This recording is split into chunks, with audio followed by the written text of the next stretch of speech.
What's up, everyone, and welcome back to a brand new episode of From the Lions Cove podcast. I'm your host, Marcelo, and today I am here with a very special guest. I've known him for the longest time, and this is the first time we've reconnected in person in probably 8 years. My man, Charlie Proctor. It is absolutely crazy to be here, but I am so happy to see you. All the love for you, man. Thanks for having me on. Yeah, man, this is crazy.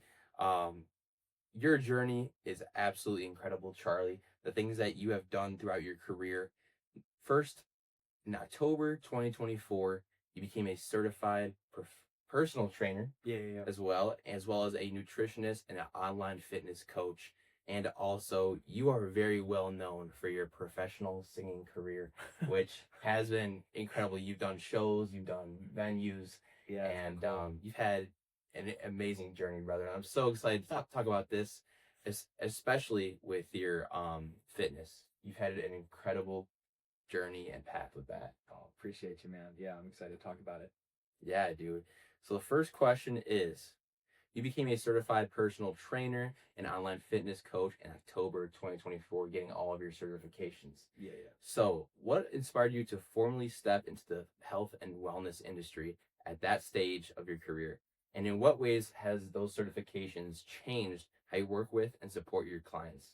Yeah, so I remember at the beginning of 2024, I got really inspired I was like, okay, I had this transformation in myself. Like I lost over 100 pounds when I was 16. I was 300 pounds. And I kind of went through this journey of, discovering myself and losing weight and finding the right way to do it and keeping it off. And I was like, I really want to help people figure this out because there's a lot of misinformation in the fitness industry and people are throwing 1,000 things at you all the time. And I was like, I really want to be able to be a voice that differentiates the good from the bad. So I got my certifications at the beginning of that year, and I pretty much got a job as fast as I possibly could. I started working my first job in March. And here's the thing about the fitness industry for trainers, it's really easy to get burned out. Like there's so much work going on all the time and the hours are crazy and it's rewarding work. So what I did is I worked one job for about a year and then I transitioned to another job for a year. And then I kind of was like, you know what? I'm feeling burnt out. I want to do this myself. So what I did is I ended up going off on my own, and that's currently what I'm doing now. Yeah, which is super cool. Wow. So, I guess talk a little bit more about your journey, going through your weight loss journey and what kind of went into that for you. Yeah, so when I was very young, I've always struggled with weight growing up. I guess you could say that I was always a big eater. And I didn't really notice or care until probably like over the age of, 12 or 13 when people start noticing things. Yeah. And, I struggled with bullying in grade school, and that was a motivator. But when I was 16, my grandpa passed away suddenly, and he was a really, really, really close person to me and role model in my life. And I feel that when bad things happen, people find a way to kind of let it weigh them down. But I used that as a way to kind of get out of the hole that I was in. I used it as motivation. I was like, I want to do this for him. I want to do this for me. So again, at 16, I was 300 pounds. And from 16 to 19, I literally lost about half my body weight, which was crazy. I got really, really, really, really skinny to the point like where it was good. But, you know, health is could be so many things. So right, I found the healthiest weight for me, which is about like 180-ish now. But yeah, that transformation was huge for sure. Wow. So I guess what kind of workouts were you doing? Was it more like cardio? Was it more weight training? Yeah, so it actually literally was. I started just doing like the elliptical, right? Every now and then, but a lot of it started with diet. Really, I was eating like so many high calorie dense foods that the second I just switched to anything else, right, just to home cooking, especially when the pandemic happened. Yeah. The pandemic, I know it was hard for a lot of people, but I'm gonna be honest, it was awesome for me. Yeah. I played video games with my friends every day. I lost a shit ton of weight. Because my mom was cooking, and even though like we were still cooking with oils and butters and all this other stuff, I wasn't eating, a ton of food at high school. I wasn't eating cookies. I wasn't eating all these things that I was eating at school. And I was eating, you could say, healthier things. But overall, what was happening is I was just eating less calories overall. And that resulted in some weight loss. And then I started going to the gym and lifting weights and incorporating that with cardio.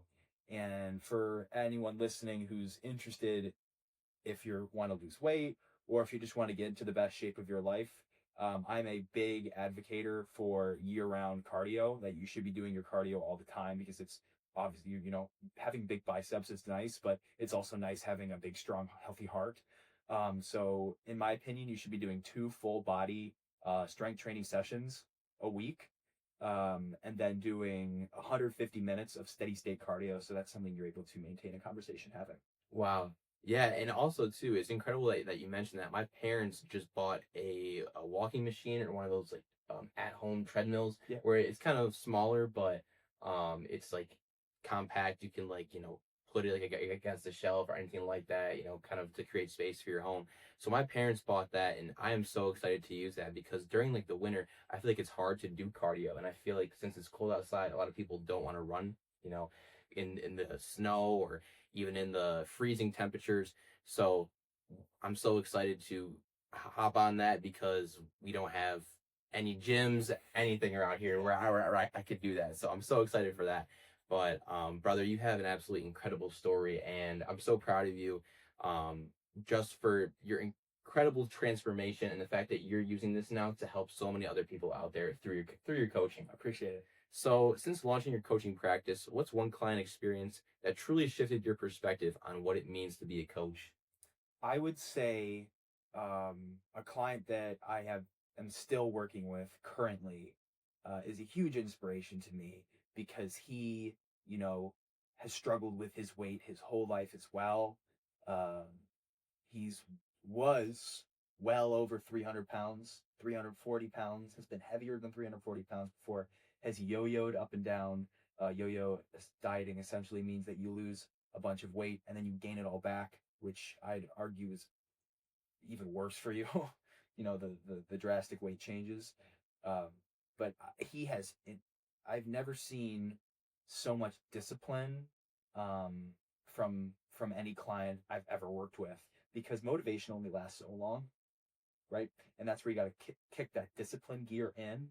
And does his cardio, he shows up, does his weight training, trains hard every single session, has his diet locked in, and he's lost 50 pounds already, which is just incredible to me, because 50 pounds off your body is going to drastically change your life, right? You're going to live a lot longer, which is what I hope everyone wants to do: live as long as possible, live a healthy, happy life.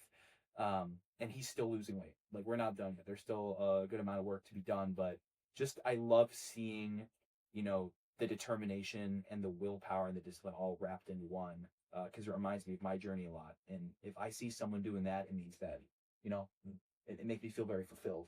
Wow, that is so awesome. So since you started your practice, how many clients are you helping at a time? Is it more so you're helping them like every day? Is it every other day? What's kind of like the schedule around that? So it just really depends who I see in person. I have a few in-person clients, but I do like to coach a lot of people online, which is, it's easy to, concentrate more on more people. Obviously, if someone wants to meet me in person, that's completely fine. I meet people at their house, train in their home gym or their apartment or stuff like that, which is super nice. I don't think I ever see myself wanting to like open up a gym in itself, because I feel like you just don't make money doing that. I feel like you lose money, right? Yeah. For the overhead and all that stuff. It's much easier to find clients who want you to come to them, or they meet you online. Yeah, so I try to be pretty hands-on. Like, I try to at least do a check-in almost every day. or every other day. And a lot of my clients, I just give them my phone number and I'm like, text me if you need anything. Yeah. Because it doesn't bother me. I don't really care. Like when someone texts me and is like, has a question or something. I know a lot of coaches who, you know, put up these huge boundaries. And obviously you should have boundaries between work and life. And I do. Yeah. But it's something that just never bothers me, right? Like if someone texts me in a panic about something at like 9 p.m. on Thursday night, I'm not going to freak out, man. I'm already on my phone watching Instagram Reels. I'm going to respond to a text. It's not the end of the world, you know? So I think that's the way I approach the coach. Wow. Yeah, I mean, like it's so true, and the fact that you're willing to help people out, even after business hours, is truly incredible, and that just shows the kind of person that you are because you want to help people throughout their experience. Everyone has a different experience, a different path, a different journey. The fact that you're there to support them, it's absolutely great, bro. And what I'll say is the great thing about when you coach on your own rather than when you work for a place where people come to you is that you get to choose your clients. You choose your clients. And a lot of the clients that I work with, I see them as like friends. Yeah. Right. So it's different for me. It's like just responding to a friend's text at 9 p.m. asking like, a silly question that could be easily solved, right? To put their mind at ease or something like that. So, yes, but when you're working for a place, oh no, I would be like 5 o'clock, 6 o'clock. Yeah, you can talk to me tomorrow. Yeah. Like even like speaking about that, I watched a Mr. Beast video about like some guy. I think he was like, lose 100 pounds, like Saw that video. 100 days, and you saw the relationship that guy built with his coach. Yeah, unfortunately. And unfortunately, I mean, he had a great impact on him that eventually helped that guy lose 100 pounds and complete the challenge. Here's what I'll say. So for people who think like coaches are too expensive, or let's say that I charge this amount of money per month, and you're like, that's so expensive. Like, why are you charging that much? Okay, you can get a diet plan and a workout plan for free online. Use ChatGPT. People aren't, that's not what you're really paying for. You're paying for, obviously you should have a coach that gives you a good diet and training program, but those resources are available online. But they're paying for the accountability, right? And they're paying for who they're going to become along that journey, right? Like I've walked the walk. So that's what people are paying for. They're paying for the transformation itself, right? Through the lens of what I've lived. So I think that's what separates, like good coaches from others. Yeah, and they're almost paying for that experience. You have that experience. Kind of like what you said, you've done the walk. They want someone that can lead them through that walk. Exactly. Because they know that you've done it, so they know that they can trust you. Exactly. And the type of person that you become when you go through that transformation. For sure. 100%. Awesome, brother. So talk about your Ironman experiences, what the program is like, what the event's like. I'm not too big with Ironman. I'm not sure what it all entails, but just describe that to our audience. Yeah. So when clients are just like, oh, he's an Ironman triathlete, he's probably a psychopath, which I might be a little bit, but he's he's going to kill me, like blah, blah. No, like these are different things from, the way I lost all my weight was literally the blueprint that I gave, that strength training a couple times a week, getting your 150 minutes of steady state cardio a week. That's all you need, and a good diet. So I lost all my weight before getting into triathlon or cycling or any of this stuff. So I'm just going to preface that. Yeah. But yeah, so I saw a YouTube video of this guy who was like a competitive food eater. His name's Eric the Electric. He's so okay. Yeah, he eats like those. He eats like those crazy like 10,000 calorie, 20,000 calorie challenges. Yeah. I'm like, how is this guy? It's when I still didn't really understand how calories in, calories out worked, or stuff like that. And I was like, how is he eating so much food and staying so skinny and lean? And I saw that he did like endurance sports. And I was like, wow, I want to do a triathlon. That seems super cool. So I had a swimming background when I was younger. And I didn't really ever bike or run before, but I was like, I can figure it out. So I trained for my first like sprint distance triathlon. And then I kind of built up from there. I did, Olympic distance, and then I did a half Ironman with 70.3. So that's everything Ironman, but just cut in half. And I've been in the sport for almost 3 years at this point, and I didn't do an Ironman until actually literally a couple months ago, because I've done like I've done like 100, 200 mile rides. I've run a couple marathons before doing this Ironman. I've done really super long swims and stuff, but I just randomly got FOMO and signed up for one. Um, it was crazy. Like, I remember I came home from work one day and I called my mom and I was like, Mom, I think I'm gonna do an Ironman. I was already good fitness. I had built up a huge bit of volume on the bike. I basically just became a cyclist for the past year and a half or 2 years. I took a break from triathlon, and really just loved cycling so much. Was putting like 300, 400 miles a week in on the bike. So a lot of volume. So I already felt really fit there. It was all about getting in the pool a little bit and just getting my run mileage up. And yeah, in 2 months, I put a huge training block in. I did an Ironman at the end of September. And that was such a cool experience because it's a long day. It was the fastest, longest day of my life. The day went by really fast, but you just are being mentally pushed the whole way. And there's doubts. And once you cross the finish line, I feel like you like learn so much about where your limits are. And for people who don't know what an Ironman is, so you start 2.4 mile swim, and then you hop on your bike and you do 112 miles on your bike, and then you run a marathon off the bike. And it was very hot climb in Tennessee. It was in Chattanooga, Tennessee, and I need more sodium next time. I was cramping like crazy a lot of the time. Yeah, it was hot. Charlie, that's insane. That is literally crazy. So at times when you're doing these, marathons, triathlons, the swimming, when you feel tired, when you feel down, what keeps you going? That is a great question. I feel like some people have this innate ability in them to just push through it. And I just think to all of the transformations I've helped, and the people who rely on me in my life, and the people who have helped me get to where I am, right? So when I did the Ironman, it wasn't just me who was racing, right? It was who I was racing for. My mom took off work to come down and support me. My girlfriend would do like literally every weekend when I had my long runs going up to like 22 miles in training, she'd go on her bike and she'd hold all my water bottles and ride alongside me. So, I had my nutrition taken care of.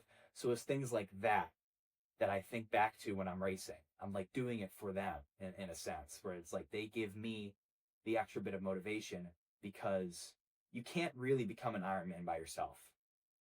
There's so many people who support you along the way. So it's, again, those supporters who I really think back to, and I'm just like, yeah, I could push through this race for sure. Yeah, I mean, it's so true. I mean, there's so many times where, I don't want to record a podcast, or I don't want to, upload on TikTok or do these things. But for example, I always think about the people that have supported me along the way. I think back to a year and a half ago where I really didn't know how to start a podcast, where I didn't know what my podcast was going to look like, but the people that continue to show support. I mean, Spotify Wrapped came out like, I think it was last week or earlier. Yeah, it was earlier. Yeah, it was like last week. Yeah, something like that. But just seeing the growth and all the people showing love and showing comments saying, "Hey, keep going," like that just motivates you. That, hey, every time I press record, or every time I create these questions, like I'm making an impact on someone else's life. Maybe that I may not even know. Exactly. So it's just so important just to keep going and just to find that little motivation. And those comments really help. Like when someone reaches out to you and they say something like, your content is inspiring, or you're making something different than so many other people, and it's going to break out soon, and it's stuff like that. You're just like, wow, like this is great, because it's hard to think about it. In your algorithms, dude, you're getting compared to, you're being shown top creators all the time. Correct. Yeah. Right. So it's hard to be like, oh man, like I'm not doing as well as these people. But comparison is the thief of joy. You just got to be on your own journey and keep getting at it, right? Yeah, and I feel like that's the hardest part, because we compare ourselves to these top creators. We compare ourselves to these millionaires, billionaires. But once you realize that you're on your own journey, and hey, it's always going to work out for me in the end. It may take me 5 years. It may take me 6 months. And I mean, you can go viral in less than 24 hours off of one video. So every single time you post, you kind of think of it as a free lottery ticket. Yeah. right? One of those posts could just pop. Yeah. Yeah, exactly. So like if you just stay consistent and you keep going, everything else is going to fall into place for you. Yep. But Charlie, as a nutritionist, what are the most common nutritional habits or patterns people struggle with, and how do you guide clients toward a more sustainable and healthy choice? I feel like that's the hardest part when I try to eat healthy or eat good. I don't know what I'm putting in my body at 100%. times. I completely agree. And when you say try to eat healthy, try to eat good, that is right there where people fall off immediately, because people don't really understand what healthy actually means. So in order to lose weight, you have to be in a calorie deficit. So that means that you are going to burn more than you consume, right? And the trap that a lot of people fall into is they start eating all these healthy foods, but they sometimes overconsume them or just eat too many calories in general. Yeah, the amount of times someone's like cooked their chicken in like multiple tablespoons of like olive oil, and I'm like, oh my gosh, like because fat has 9 calories per gram compared to protein and carbs that have 4. So when you put a lot of fat in your food, you make it very calorie dense. If you're bulking, eat as many nuts and peanut butter and put as much oil in your food as you like, obviously like measure it stuff. But if you're trying to lose weight, you want to eat low calorie dense foods. So what I say is eat low calorie dense foods. You have to learn like the calorie density of foods itself. People are shocked when I don't understand why everyone's always eating rice all the time with everything. They're like, let's get rice with this, rice with this, rice with this. I'm like, yeah, rice is okay, but it's pretty calorie dense. And if you're trying to lose weight, you want to eat as much food as possible. And if you're just eating a ton of rice with every meal, you're racking up those calories pretty quick. So honestly, you might find this surprising, but popcorn, Yeah. has higher nutritional value than rice. Are you serious? 100%. There's so much fiber in popcorn. Like, and I'm not talking about the movie popcorn that you're getting, right? With all the butter and the... Yeah, that's exactly what I was thinking of. No. Like Air Pop popcorn, or there's this Orville Redenbacher Smart Pop popcorn. It comes in a green box, not Skinny Pop. If you are eating Skinny Pop, you are getting scammed. Dude, Skinny Pop has this... You know that Skinny Pop has just as many calories as like Doritos? So if you are a fan of Skinny Pop, you are basically eating chips. So if you think you're doing something, eating Skinny Pop and being all healthy, you're not. You're eating a ton of calories for absolutely no reason. So yeah, that's a big thing. So again, it's differentiating healthy versus low calorie. And that's where you really need like a nutritionist or a consultant or something who's like, these are the foods that are low calorie dense, high in protein, high in fiber. Protein's very satiating. Fiber slows down digestion. Protein has a higher thermic effect of food as well. So in your digestion, you'll burn off more calories. So a little bit more protein, a little bit more fiber, the calories in and out, thing changes, right? You'll burn more calories through digestion, stuff like that. So, wow. So what are the staple foods that you consistently recommend to anyone, especially your clients that provide better health, energy, and better performance? Yeah, so for me, when I tell no one to go off of what my diet looks like. When I was losing a bunch of weight, my diet was locked in. I still eat pretty healthy, I would say now. But here's the thing, man. If I'm doing a ton of cardio, burning thousands of calories on the bike a day, it's literally almost impossible for all that to be low calorie dense foods, right? Yeah. Or I'm just gonna like be like 130 pounds, which I don't want to be. So I don't want people to like emulate my diet, because a lot of endurance athletes, eat a lot of sugar and all this type of stuff because it fuels their performance. You need the glucose, you need the sugar, you need the carbohydrates to be able to perform the activity. Yeah. But for people who are trying to lose weight, my best advice is, again, high protein foods, right? But lean protein. So if you're like ordering a ribeye steak, which has a ton of fat in it, like what are you doing? Like, you don't want to do things like that. You don't want 85-15 or 80-20 ground beef. Like, oof, no. Like you really want to do like chicken, fish. I think salmon's pretty good because it does have the healthy omegas for you, which is an essential fat for hormone function. So you definitely want to have the healthy fats in your diet. the omega-3, 6, unsaturated fat, stuff like that. So if you can find foods like maybe like avocados, those are really good for you. They are a little bit calorie dense, so you want to watch that, but they're still essential for you. Or you can take a supplement, which is what I do. Yeah. Other protein sources like lean ground turkey is amazing. Like you can make super like healthy tacos and stuff, and low calorie tacos. I'm trying to think what else for carbohydrates. I love oatmeal. I think oatmeal is great, and you could always pair that up with like a Greek yogurt or something, but good tasting Greek yogurt. Yeah. It's called Dan and Go Light and Fit. If you've never tried it before, it's called Dan and Go Light and Fit. Okay. If you're eating Oikos 000, I'm sorry for you. Like that stuff tastes horrible. So if you're eating anything but Dan and Go Light and Fit, like I feel really bad for you, and that's why you guys probably hate Greek yogurt if you eat it. So Dan and Go Light and Fit. For snacks, a lot of people, that's where they really fall off. But again, if you're eating that like Smart Pop popcorn, which is really good for you, and you can literally eat so much of it, dude. Like a big bag, like huge bag is 250 calories. Huge bag. I want to see you eat 3 of those bags. You'll be put out. You'll be done. So like my challenge, eat 3 bags of Smart Pop popcorn.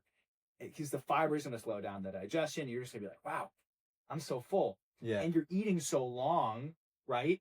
And you're chewing for so long that you're finally just like, wow, I'm kind of sick of this, man. So that's a really good staple food that I have people put in their diet. A lot of fruits and vegetables, though. Yeah. For sure. Vegetables taste good. They do. It's just that a lot of people, 1, don't know how to cook them. And 2, when you're at a very high body fat percentage, which is where a lot of clients I work with start, your taste buds are all messed up, dude. Your taste buds are absolutely cooked. Like you're used to this highly palatable food.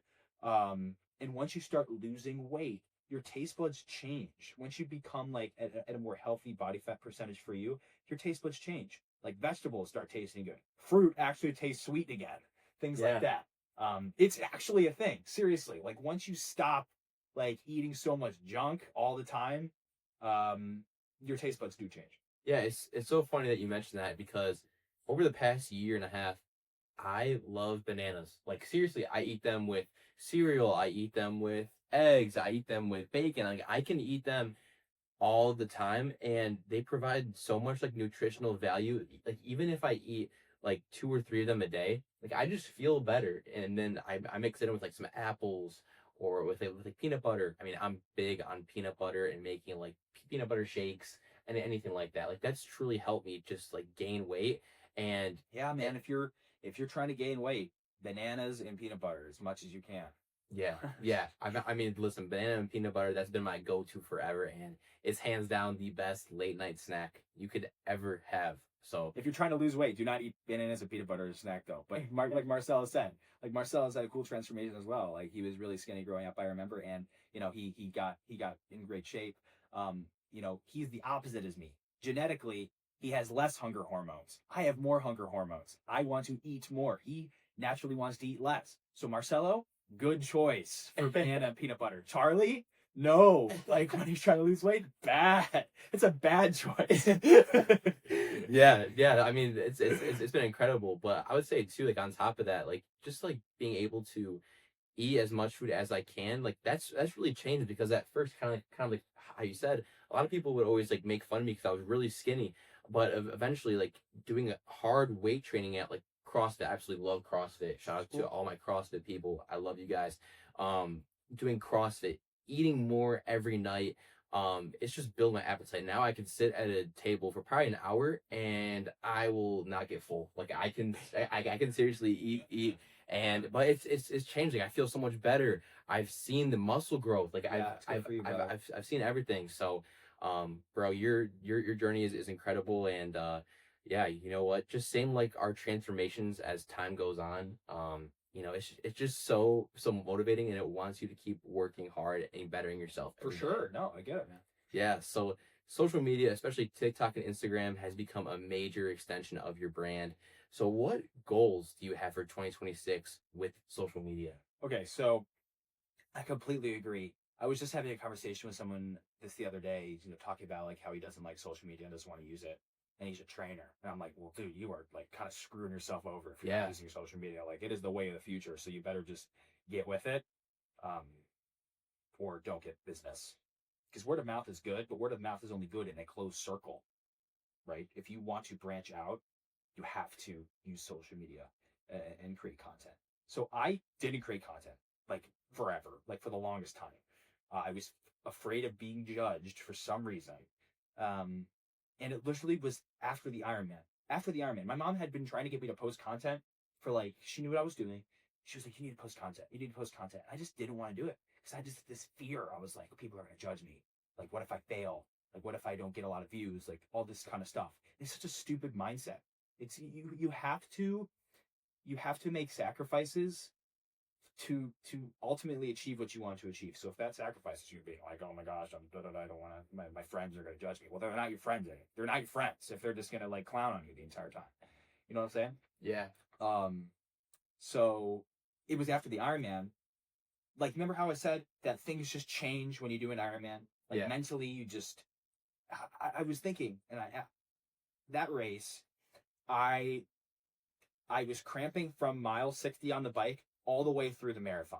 My goal marathon time was a 3:20 or 3:30. Took me almost 5 hours to complete a marathon because I literally would run for 2 minutes and everything in my lower body would seize up because I was so like in such a huge electrolyte imbalance that I just like couldn't catch up from the bike. And then the run, I couldn't run. And I was thinking to myself, like, this is a low moment for me, meaning like I wanted to run this marathon.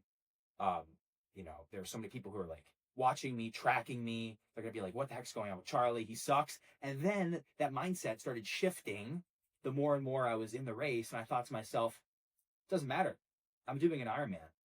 A lot of people would get to that mile 1, and when literally both of their quads and hamstrings and calves all lock out at the same exact time and you're in just agonizing pain, they literally would have just been like, that's it. That's my race over. I'm done. I'm DNFing. But I didn't DNF because that's just who I am. Like I push through when it gets tough, even if it's like insurmountable and it seems like there's no end goal. And that's the same exact thing that you should do. I've adapted to the social media thing and my perception of what I think, others think of me. Who gives a shit? Like, who actually cares? Doesn't matter. So that's kind of the attack that I did. So after the Ironman, I just started posting content, mostly about fitness. I just loved like laughing and trying to be funny and with my friends, I'm always making jokes and stuff. So I've tried to incorporate that humor into some of my content. Obviously I have my more serious content, but I just love making people laugh. Like if I can make someone laugh with a piece of content I made, I'm like, oh yeah, like, dude, that's awesome. That makes me feel so good. So Instagram is where I've been really trying to grow. TikTok is like interesting with their algorithms. Trying to figure it out. Like, but Instagram is like where I've seen a lot of growth, in terms of views, which has been super cool to see. So for 2.5, 3 months, I think that's pretty good.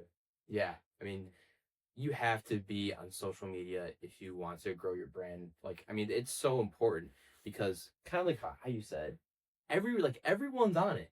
Yeah. So if you want to reach more people, if you want to reach a larger audience, you have to be on social media. That's what I realized with my podcast too. I think for the first 4 months, I didn't have it. I didn't have an Instagram account. And then eventually I was like, hey, I need to start posting my guests. I need to start posting reels. I need to start posting on TikTok. And I mean, I've already seen the growth through followers. I mean, there's I think 30,000 people that view my page on a weekly basis, which is incredible. I feel like if I didn't do that, then who knows if my channel would have had the growth that it's had. Yeah. So it's just so important. Oh, it's literally like integral. Yeah. So Charlie, switching sides to your other career path, you are a singer, songwriter. So you had the opportunity to perform a duet with Grammy Award winning artist Jason Mraz. Can you walk us through how that moment unfolded and what it was like to share the stage with him? Yeah, so that was little 16-year-old Charlie, for sure. That essentially, I had this opportunity to sing in this choir, and it was at Severance Hall, and I remember I believe the Cleveland Youth Orchestra was performing, and they had Jason Mraz, singing over the new accompaniment. Like, basically, this guy arranged a bunch of Jason Mraz songs into an orchestra format. Wow. And I was able to be part of that choir. And I just thought it would be a cool opportunity, something fun to do. So I did it. And then they were doing auditions for this one song. And I was like, I'm gonna audition for that. And what the really cool thing is my mom met Jason Mraz at the House of Blues, I believe in 2005. Wow. When he came down, and he signed an autograph to me when I was 2 years old. So my mom went to the show. He signed an autograph to me in like one of like the kind of waiter checkbooks. And literally, that was 14 years later, I sang a duet with him at Severance Hall. Like, look at that full circle. Isn't that crazy? I remember I told him, he like was in disbelief. He was like, "What are you talking about?" And I like showed him the autograph. He was like, "Wow, that's incredible." So yeah, things always come full circle. Like, seriously. So that was a really great experience, and that was something where I was like, "Wow, I really, really want to pursue music." And something I will say is, I went to music school for a year, not even a year. And I actually dropped out of college. I don't know if you know this. I dropped out of college because I was like so miserable in that environment. And the thing is, what I truly believe is, if you are in an environment where something that you loved your whole life starts to become something that you hate and that you like desperately want to quit or things like that, you got to get out of that environment. So what I did is I moved home, and I ended up collaborating with my drama director at St. Ignatius. His name is David Hoover. He plays guitar amazingly. And he and I created our first album together, and we gigged together a lot. So, and I think back to that moment and how I felt when I left. I went to Belmont University in Nashville, Tennessee. Yeah. And I felt so. Here's the thing. There's so much outside noise. People are always going to judge your decisions. So many people are like, "Oh, you shouldn't have left college. That was a mistake. That was a mistake." What was a mistake? A 4-year degree in music? Like that? Like, really? Like, what was? I didn't want to be a teacher. So what the heck am I gonna do with a 4-year degree in music if I don't want to be a teacher? Yeah. What the heck am I gonna do? I found my own connections at home and other things like that. So again, like, people are always going to talk, and you have to pave your own way. If I didn't make the decision to leave, I would have never written albums when I did. I would have never met the people in Cleveland that I met in the music scene. I would have never gotten into triathlon. Cycling, especially, is like one of my biggest passions, and I love it absolutely so much.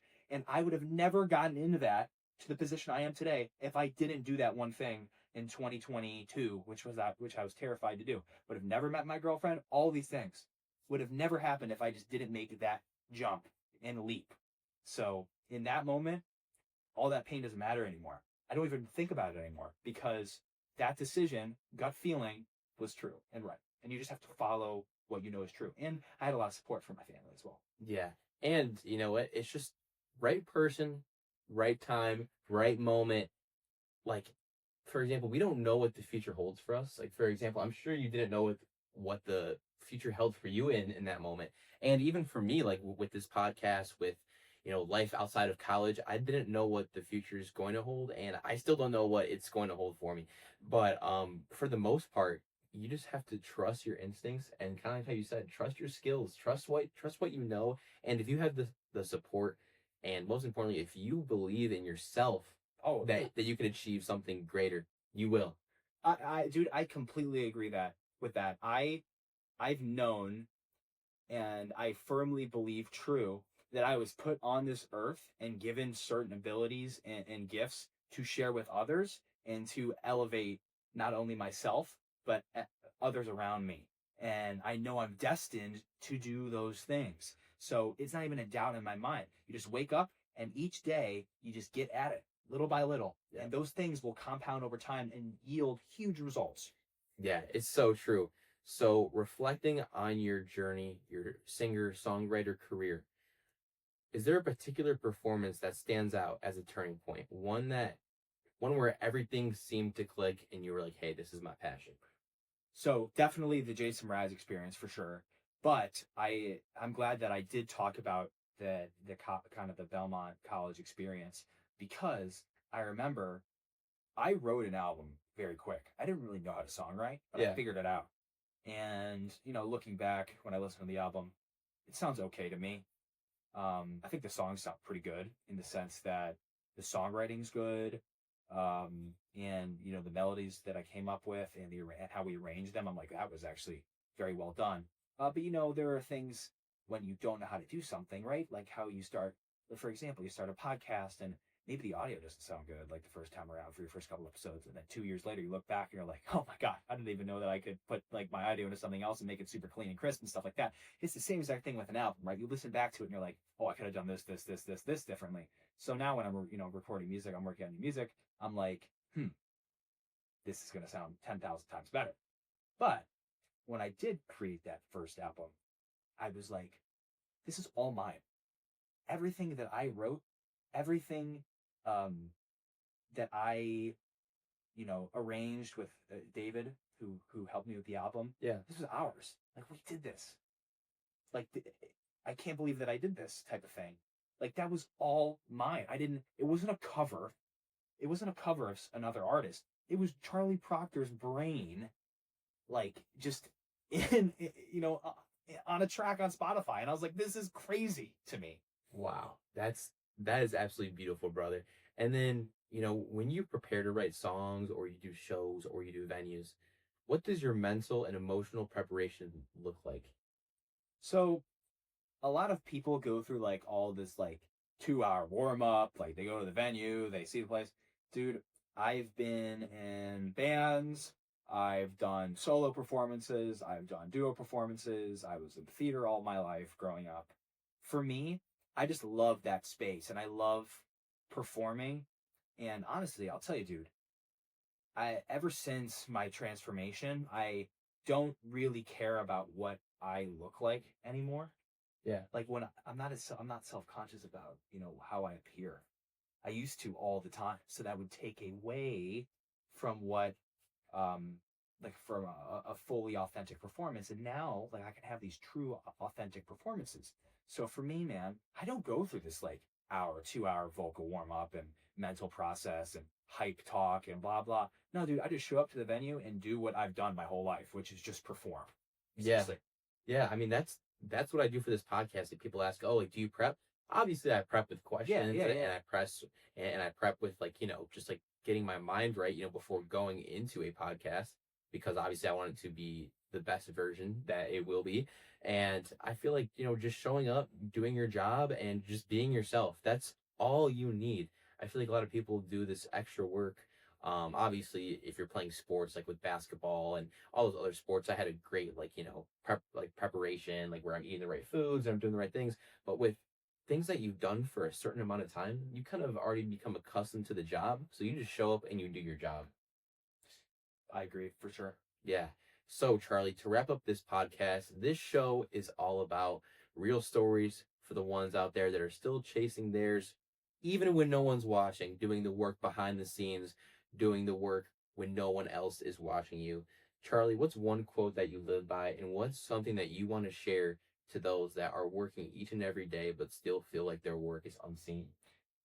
So I kind of referenced it earlier that small changes yield and compound huge results. And it's paramount that when you feel like you can't give your 100% on the days that you can't give your 100, you give 40%. You still give everything that you can. So even if it was 40% of like, you know, so let's say on my 100% day, I'm able to do this amount of miles on the bike because I'm properly fueled and I feel good and stuff like that. Let's say I do 100 miles. And a couple days later, I only do, you know, 20, right? 30. That percentage is nowhere near 100 or near what I did on the 100 miles the other day. But I still showed up and gave every single thing I could that day. And just showing up on those days and doing that and giving everything you can, even if it only is just 30-40% of what you possibly could achieve, that itself will project you even farther towards your goals. And it's the same thing I tell my clients all the time, like small changes, just do small changes, especially with like new diet plans. And you don't ever want to just cut everything out cold turkey, right? You want to, you know, let's say that if you're drinking a bunch of like Coke during the day, you switch to a Diet Coke. Or if you're eating 4 fast food meals a day, you cut it down to 2, right? Those small changes first over time end up giving you big results. Beautiful, brother. That is fantastic advice. And to those people out there, hey, listen, give it your all each and every day. Hey, it might not be your best, but as long as you can just give a little bit, the small wins will add up, and you just have to stay focused towards that goal. But Charlie, thank you so much, brother, for being here. It's so good to reconnect. Seriously, it's been way too long. And most importantly, thank you for sharing your insight, your experience with our audience. And just thank you, bro. Thanks for always being a real one. Appreciate it. You've always shown love and support, even though we haven't, talked in a while. You've always showed love and support, just through Instagram and through social media. So I'm so thankful for our friendship, bro.